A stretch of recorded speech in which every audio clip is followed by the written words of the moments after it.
ان چاروں میں سب سے پہلے قیامت کی کون سی نشانی ظاہر ہوگی؟ اے، یاجوج ماجوج کا نکلنا، بی، عیسیٰ علیہ السلام کا نزول، سی، دجال کا نکلنا، ڈی، مردوں کا قبروں سے نکلنا۔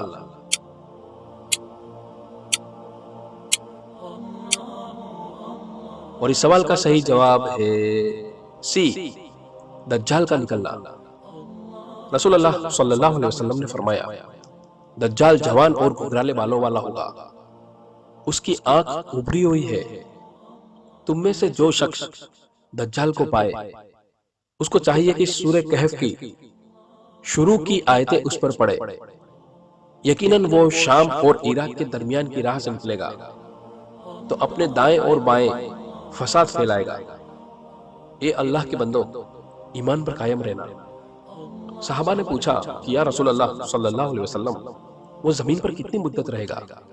تو آپ صلی اللہ علیہ وسلم نے فرمایا کہ 40 دن تک۔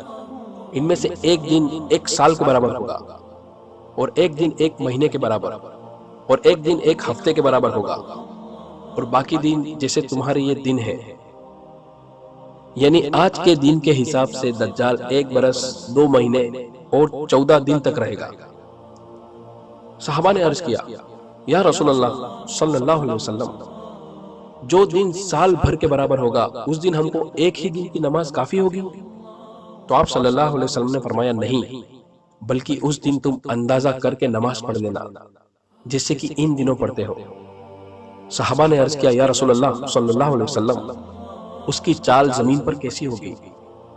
تو آپ صلی اللہ علیہ وسلم نے فرمایا کہ اس بادل کی طرح جس کو ہوا پیچھے سے اڑاتی ہے۔ پھر وہ ایک قوم کے پاس آئے گا اور ان کو دعوت دے گا، وہ اس پر ایمان لے آئے گی اور اس کی بات مانیں گے۔ پھر وہ آسمان کو حکم کرے گا تو وہ پانی برسائے گا، اور زمین کو حکم کرے گا تو وہ گھاس اور اناج اگا دے گی۔ شام کو ان کے جانور آئیں گے تو ان کے کوہان پہلے سے زیادہ لمبے ہوں گے اور تھن کشادہ ہوں گے۔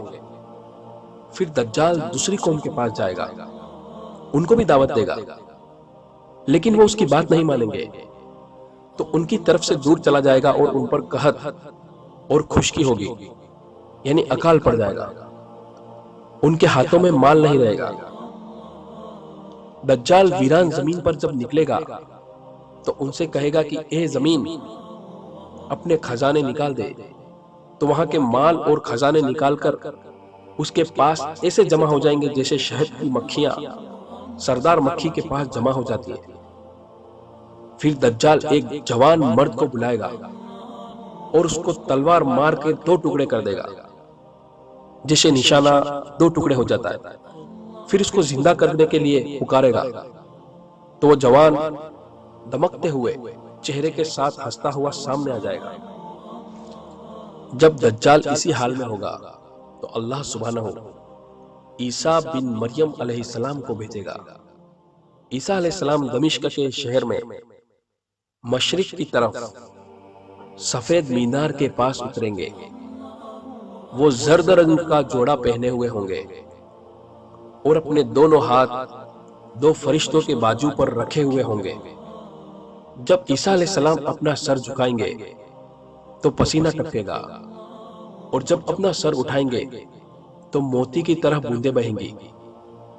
جس کافر تک عیسیٰ علیہ السلام کی سانس کی خوشبو پہنچے گی وہ مر جائے گا۔ ان کے سانس کا اثر وہاں تک پہنچے گا جہاں تک ان کی نظر پہنچے گی۔ پھر عیسیٰ علیہ السلام دجال کو تلاش کریں گے یہاں تک کہ وہ اس کو باب لود، یہ ایک پہاڑ ہے جو ملک شام میں ہے، اس پر موجود پا کر اس کو قتل کر دیں گے۔ پھر عیسیٰ علیہ السلام کے پاس وہ لوگ آئیں گے جن کو اللہ سبحانہ نے دجال کی برائی سے بچایا ہوگا۔ پھر وہ شفقت سے ان کے چہرے کو سہلائیں گے اور ان کے درجوں کی خبر دیں گے جو جنت میں ان کے لیے رکھے ہیں۔ وہ اسی حال میں ہوں گے کہ اللہ سبحانہ عیسیٰ علیہ السلام پر وحی بھیجے گا کہ میں نے اپنے ایسے بندے نکالے ہیں کہ کسی کو ان سے لڑنے کی طاقت نہیں۔ تم میرے مسلمان بندوں کو طور کی طرف پناہ میں لے جاؤ، اور پھر اللہ سبحانہ یاجوج اور ماجوج کو بھیجے گا۔ اور وہ ہر ایک اونچائی سے نکل پڑیں گے۔ ان کے پہلے کے لوگ یعنی ان کی قطار کے سب سے آگے والے لوگ تبرستان جو ایک دریا ہے اس پر سے گزریں گے اور اس کا سارا پانی پی لیں گے۔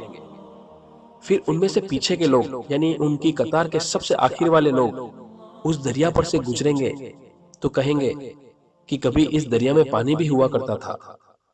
پھر چل کر اس پہاڑ تک پہنچیں گے جہاں درخت زیادہ ہے یعنی بیت المقدس کا پہاڑ، تو وہ کہیں گے کہ ہم زمین والوں کو تو قتل کر چکے ہیں، اب آؤ آسمان والوں کو قتل کریں۔ نعوذ باللہ۔ تو اپنے تیر آسمان کی طرف چلائیں گے، اللہ سبحانہ ان تیر کو خون میں بھر کر لوٹا دے گا، تو وہ یہ سمجھیں گے کہ آسمان کے لوگ بھی مارے گئے ہیں۔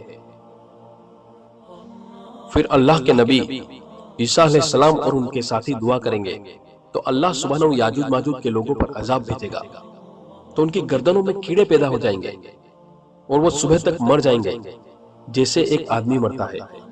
پھر عیسیٰ علیہ السلام اور ان کے ساتھی پہاڑ سے زمین پر اتریں گے تو زمین پر ایک بالش بھی جگہ ایسی نہیں ہوگی جہاں پر ان کی یعنی یاجوج ماجوج کی سڑن اور گندگی نہ ہوگی، یعنی تمام زمین پر ان کی سڑی ہوئی لاشیں ہوں گی۔ پھر اللہ سبحانہ کے رسول عیسیٰ علیہ السلام اور ان کے ساتھی اللہ سے دعا کریں گے تو اللہ سبحانہ بڑے اونٹوں کی گردن کے برابر پرندے بھیجے گا، وہ ان کو اٹھا لے جائیں گے اور وہاں پھینک دیں گے جہاں اللہ سبحانہ کا حکم ہوگا۔ پھر اللہ سبحانہ ایسا پانی برسائیں گے کہ زمین کو حکم ہوگا اپنے پھل جمع کر دے اور اپنی برکت پھیر دے، اور اس دن ایک انار کو ایک گروہ کھا سکے گا اور اس کے چھلکے کے سائے میں بیٹھے گا۔ دودھ میں اتنی برکت ہوگی کہ ایک دودھ والی اونٹنی آدمیوں کے بڑے گروہ کو کافی ہو جائے گی، اور دودھ والی گائے ایک برادری کے سارے لوگوں کو کافی ہوگی، اور دودھ والی بکری ایک پورے خاندان کو کافی ہوگی۔ جب لوگ اسی حال میں ہوں گے تبھی اچانک اللہ سبحانہ ایک پاک ہوا بھیجے گا، وہ ان کے بغلوں کے نیچے سے لگے گی اور اثر کر جائے گی، تو ہر مومن اور مسلم کی روح قبض ہو جائے گی، یعنی وہ مر جائیں گے، اور پھر بدبخت لوگ باقی رہ جائیں گے جو گدھوں کی طرح سر عام عورتوں سے جمع کریں گے، اور انہی لوگوں پر قیامت قائم ہوگی۔ صحیح مسلم۔